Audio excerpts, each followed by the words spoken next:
भगवान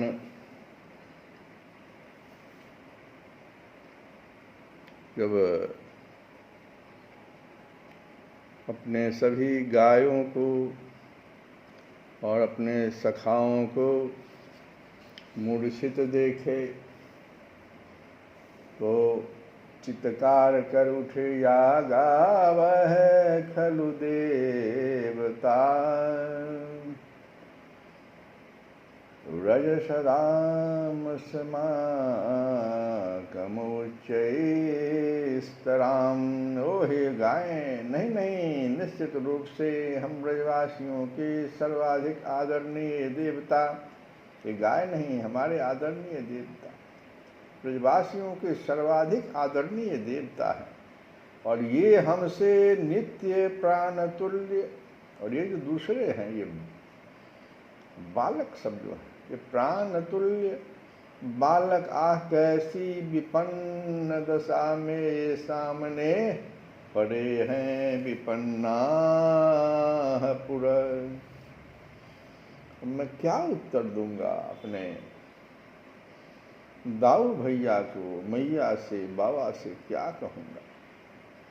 चित्कार कर उठे भगवान श्री कृष्णचंद्र का हृदय अनुतापवश विगलित हो उठा। वे क्रमशः एक एक का मुख देखने लगे। फिर तो हृदय का वह द्रव्य भाव दृगों में भराया, आंसू बन गया। उनके नयन सरोरुह आर्द्र हुए एवं अश्रुवारी धारा कपोलों पर बह चली। और यह लो क्या हुआ उसके बाद, जिस गोप शिशु पर, गाय पर उनकी वह अश्रु श्रावणी, वो अश्रु श्रावणी नहीं थी, नहीं, अमृत वर्षिणी दृष्टि पड़ती जा रही है। यथा क्रमं सर्वं चेतयामासु, वे सब जीवित होकर उठते जा रहे हैं।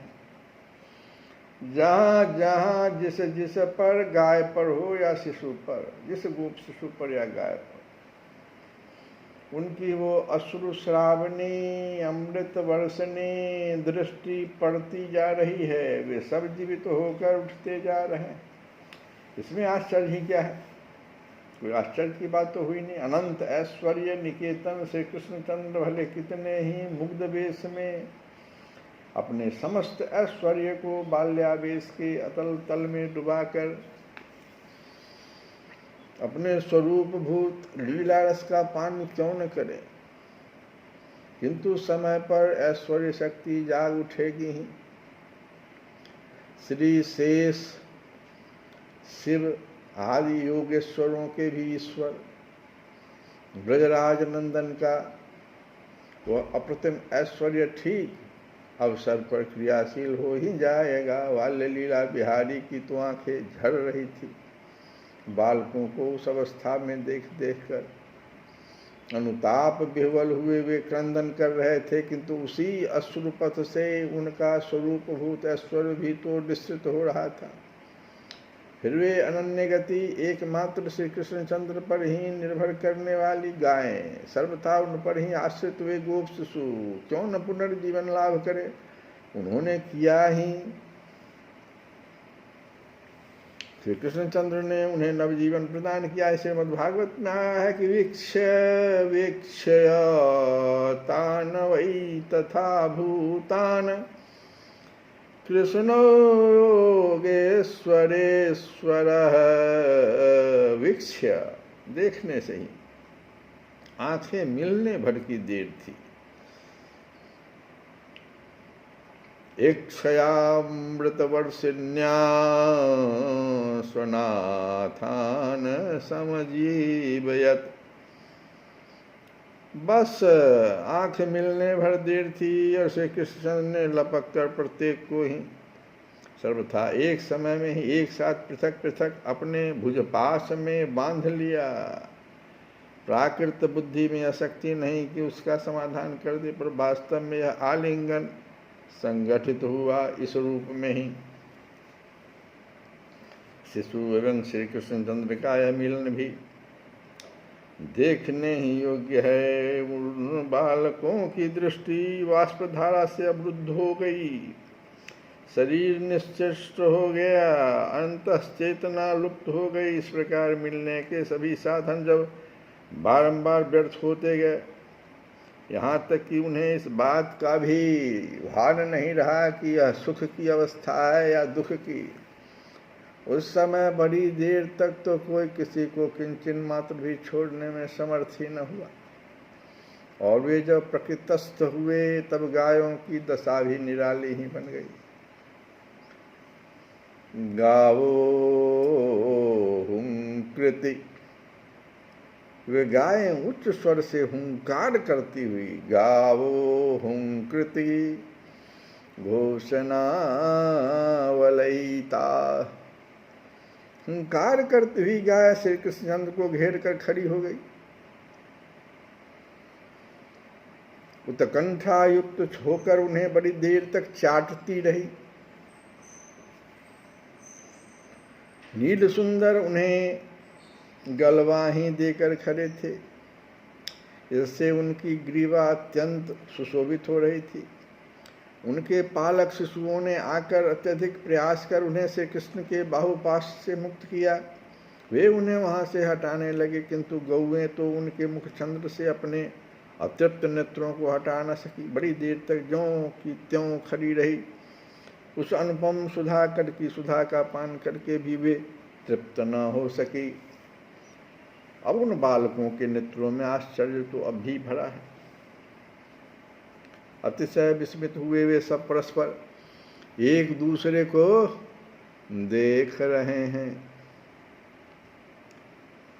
आसन सुविस्मता सर्वे वीक्षमाना परस्परम, सब एक दूसरे को देख रहे हैं।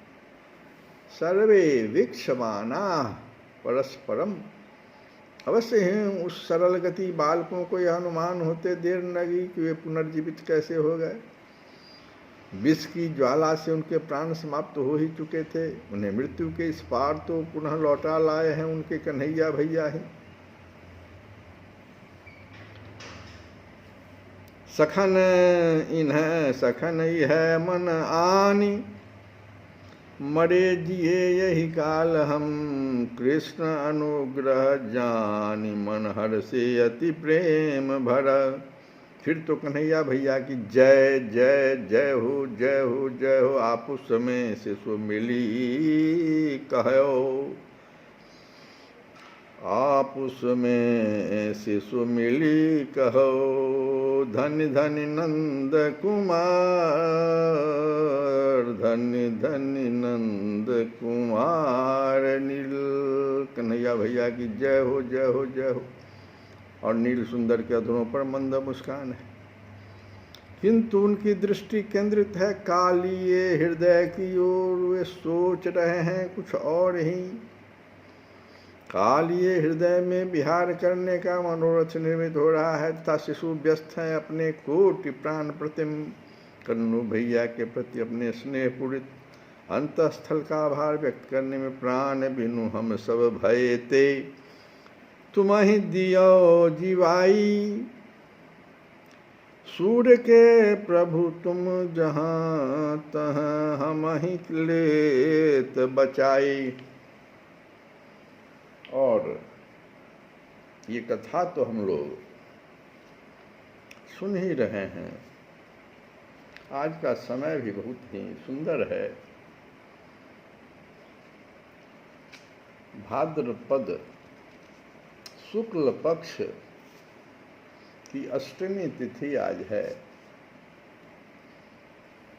इसको राधाष्टमी भी कहते हैं। हमारो धन राधा श्री राधा श्री राधा, हमारो धन राधा श्री राधा श्री राधा, हमारो धन राधा श्री राधा श्री राधा, हमारो धन राधा श्री राधा श्री राधा, हमारो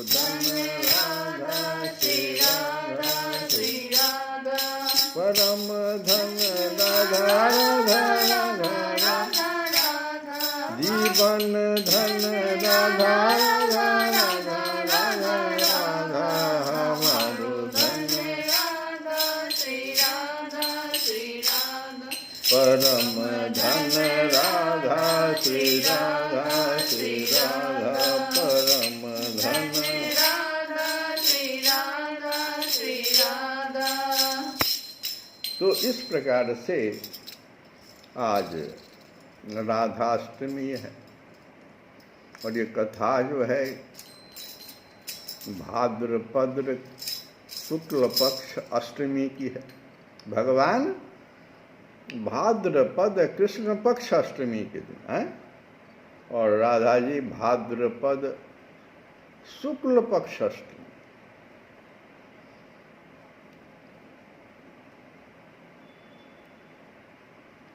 देखो दो बहुत बड़े तप करने वाले, उनका नाम था सुचंद जी तथा कलावती। बहुत तप किए, इतना तप किए कि पूरा शरीर दोनों का जो है खा गया, वो सिर्फ हड्डी ढांचा बचा हुआ था। भगवान को नहीं रहा गया। ब्रह्मा जी को आदेश दिए कि जाओ देखो दोनों क्या मांग रहा है, पूरा करो। ब्रह्मा जी पहुंच गए वर मांगने के लिए। कहा, बहुत संक्षेप में हम बता रहे हैं। सुचंद जी ने, ब्रह्मा जी ने उनके शरीर पर जल छीटा, दोनों फिर सुंदर स्वस्थ हो गए। दीमक खा चुका था शरीर में। सुचंद जी ने मांग लिया कि मुझे तो मोक्ष चाहिए, अब आपका दर्शन हो गया तो मुझे अब क्या चाहिए। और आप कह रहे हैं कि भगवान की आज्ञा से हम आए तो मुझे मोक्ष चाहिए। लेकिन कलावती जी ब्रह्मा जी को डरा दिया, कही कि आप इनको अगर जैसे मोक्ष दीजिएगा मैं आपको श्राप दे दूंगा।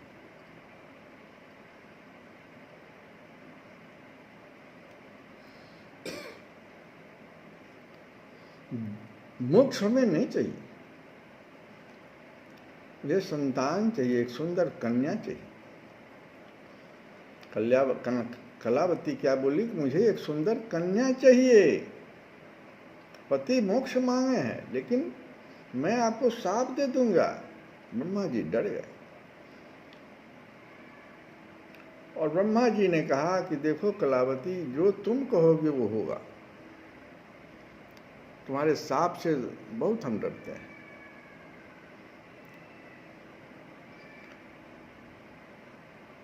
तुमने कन्या मांगा है तो ठीक है, इस जन्म में तो नहीं, लेकिन जाओ द्वापर में जमुना के समीप तुम्हारा जन्म तुम दोनों का बरसाने में होगा। पति तुम्हारे पति होंगे वृषभानु और तुम्हारा नाम हो जाएगा श्री कीरति।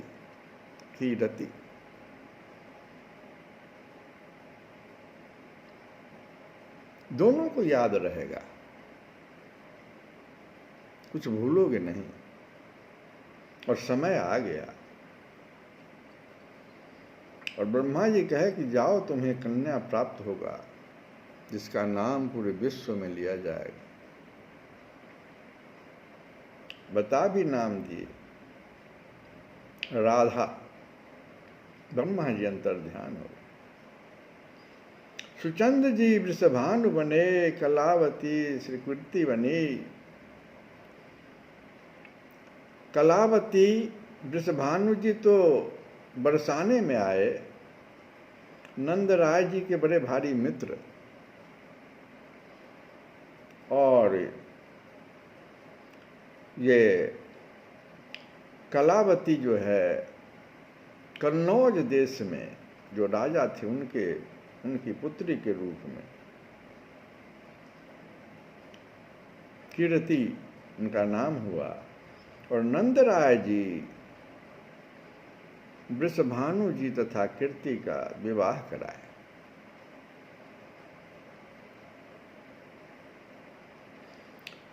अब नंदराय जी के यहाँ तो भगवान भाद्रपद कृष्ण अष्टमी के दिन आ चुके हैं। भगवान के मन में एक भाव आया, जब भगवान को अपनी ही आराधना करने की प्रबल इच्छा जगी। देखो भगवान सोचे कि हम तो मनुष्य रूप में आ गए हैं, सब लोग मेरी आराधना करेगा, मैं किसका आराधना करूंगा? कुछ खेल करना, लीला करना। तो भगवान को अपनी ही आराधना करने की इच्छा जब हुई, विकल हुए, तो उन्हीं का हृदय राधा रूप में प्रेम भाव, हृदय में क्या होता है? प्रेम होता है। तो उन्हीं का हृदय राधा रूप में, और ब्रह्मा जी के वचन को भी सत्य करना था भगवान।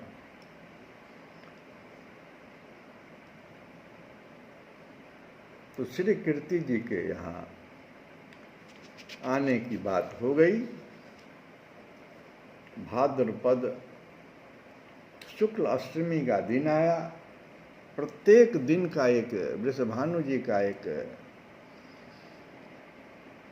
प्रत्येक दिन का एक समय पर यमुना किनारे जाना, स्नान करना, यमुना के जल में खड़े होकर संध्या वंदन करना, भगवान नाम का जप करना। उन्हें तो याद था कि ऐसी बात होनी है। समय आ गया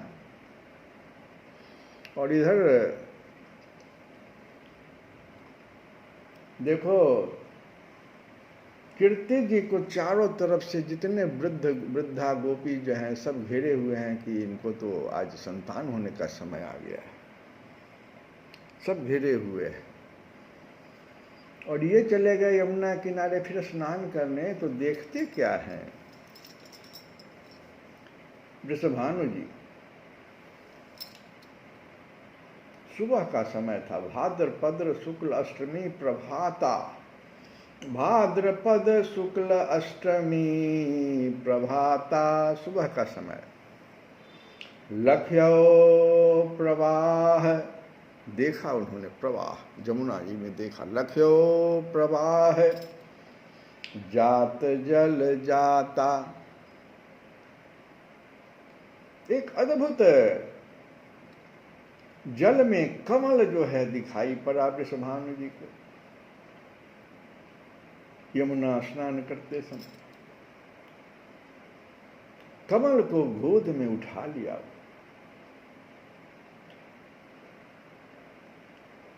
प्रविसिधार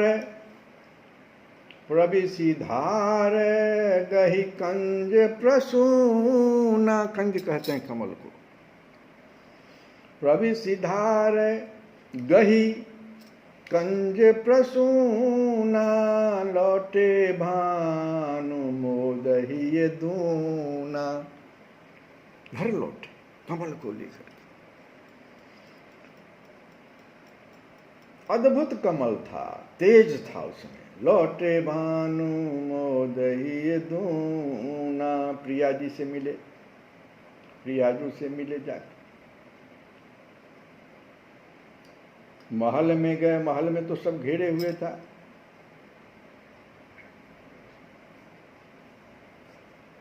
इतने में दिव्य पुष्प लिए वृषभानु जी आ गए महल में और दिए दिव्य पुष्प जगमग द्वितकारी। जगमग जगमग कर रहा था वो कमल। देखो सीता जी का भी जन्म देखो तो जनक जी आए हैं हल चलाने, वहां मिल रहा है। यहां देखो वृषभानु जी को कमल मिल रहा है। ध्यान दो। और ये किनके भाव से भगवान ने भाव प्रकट किया कि हम किसकी आराधना करेंगे? हम तो आए मनुष्य लोक में,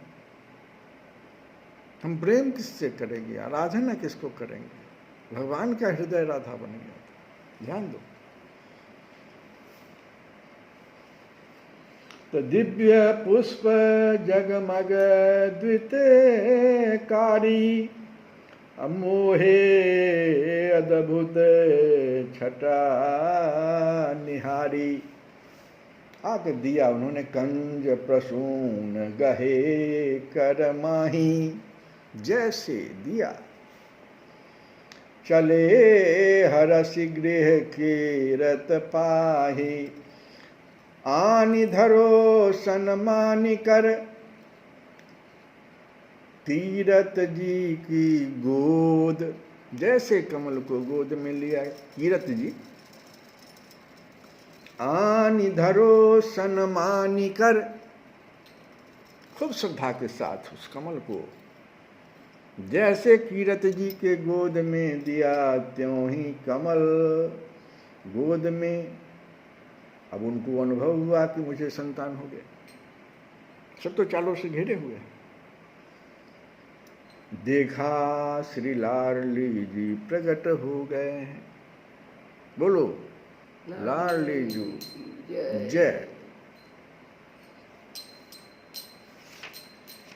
हम लोग जो भी गाया था, मारो धन राधा श्री राधा श्री राधा, हमारो धन राधा श्री राधा श्री राधा, परम धन राधा श्री राधा श्री राधा, परम धन राधा श्री राधा श्री राधा, परम धन राधा राधा राधा, जीवन धन राधा राधा राधा राधा राधा, हमारो धन। श्री राधा श्री राधा। तो देखो आ गए और तुरंत में सूचना, क्षण में सूचना फैल गई। बड़े बड़े महात्मा लोग आ गए। गर्ग जी आ गए, जो भगवान का नाम, गर्ग जी भी आ गए। बड़े बड़े महात्मा आए। तो गर्ग जी ने लगन विचारा और नाम रख दिया। चूंकि अनुराधा नक्षत्र था तो राधा बालिका का नाम। समस्त ऋषि अपने नेत्र सार्थक कर लिए। और उसके बाद नारद जी को आभास हो गया कि ओ ब्रह्मा जी ने जो कहा था वो समय आ गया है, चल के देखना चाहिए। ब्रह्मा नारद जी आए, बीना बजाते हुए पूरे मथुरा में घर घर में घूमे। प्रत्येक गोपी के घर जाते थे कि कोई आपके यहाँ कन्या का जन्म हुआ है। रज लगाते थे गोपी का मस्तक में। लेकिन सब लोग कहता था हमारे यहाँ तो कोई कन्या का जन्म नहीं हुआ है। नारद जी को कुछ भी इतने अंतर्जामी होते हुए उनको पता नहीं चला कि वृषभानु जी के यहाँ। तो यहाँ पर एक सूत्र आया कि राधा जी तभी दिखाई पड़ती हैं जब कृष्ण भगवान के जितने भी गोपी हैं सबके यहाँ आप जाइए, उसका चरण रज लीजिए, आशीर्वाद लीजिए। अंत में नारद जी लौटने लगे रज पर, बहुत तड़पने लगे कि नहीं कन्या का जन्म हुआ है। तो उनको किसी ने सूचना दिया कि हाँ बरसाने में नंद राय जी के ही बड़े मित्र हैं वृषभानु जी, उनके यहाँ आप वहाँ बरसाने जाइए। नारद जी फूले नहीं समाये, दौड़े हुए बरसाने आए। वृषभानु के दरवाजे पर ही खूब भजन गा रहे हैं। गोपियाँ जाके वृषभानु जी से कही कि कोई ऋषि आया है जो बीना बजा बजा के गा रहा है, आप जाइए मिलिए उनसे। बाहर आए तो वृषभानु जी ने पहचान लिया तो नारद जी हैं। पैर पर गिरे, कहे बोलो तुम्हारे यहाँ कोई संतान हुआ है? तो श्री दामा को लेकर के चले आए वृषभानु जी कि हाँ यही है संतान। कह रहे ये तो कृष्ण का सबसे प्रिय सखा है, इसकी बात हम नहीं कर रहे हैं। कहा हाँ हुआ है, कन्या का जन्म तो हुआ है, लेकिन हम ला नहीं सकते हैं। क्यों? क्योंकि वो अभी अभी आई ही है, तो आ नहीं सकती बाहर, आपको जाना पड़ेगा भीतर। तो चलो। वहां पहुंचे नारद जी, जैसे आंख नेत्र उनका उधर मिला, वो तो समझो कि अश्रुधारा बहने लगी। कहा जाता है कि 2 घड़ी तक नारद जी स्तब्ध रह गए एकदम देख करके। कहा नारद जी ने कि मैं तो समूचा सत्य लोक से लेके कहाँ कहाँ नहीं जाता हूँ। भगवान विष्णु का मोहिनी रूप भी मैंने देखा, जिस पर भोले बाबा आसक्त हो गए थे, लेकिन मैंने इस रूप को नहीं देखा। आपके इस रूप को मैंने नहीं देखा था। कहे विश्वभानु तुम मुझे कुछ देर के लिए अकेला छोड़ दो, सब लोग हट जाओ थोड़ा देर के लिए। वो जो स्तुति करने लगे, तो उनकी स्तुति से प्रसन्न होकर के स्तुति में कह रहे थे कि आप मुझे अपना किशोरावस्था का वो रूप, जिसमें 8 आपकी जो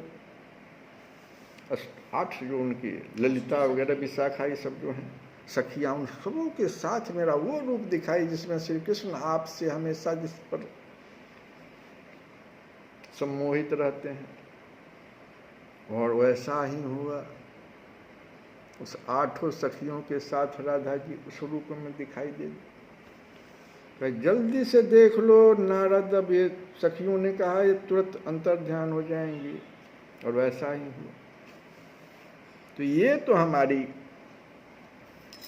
एक नजर कृपा की कर दो लाडली, एक नजर कृपा की कर दो लाडली। श्री राधे श्री राधे, भक्तों की झोली भर दो लाडली। श्री राधे श्री राधे।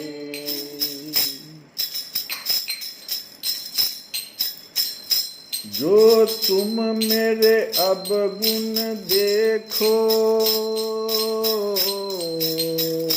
जो तुम मेरे अवगुण देखो, मत रखना कोई हिसाब लाडली। श्री राधे श्री राधे। माना कि मैं पतित बहुत हूँ,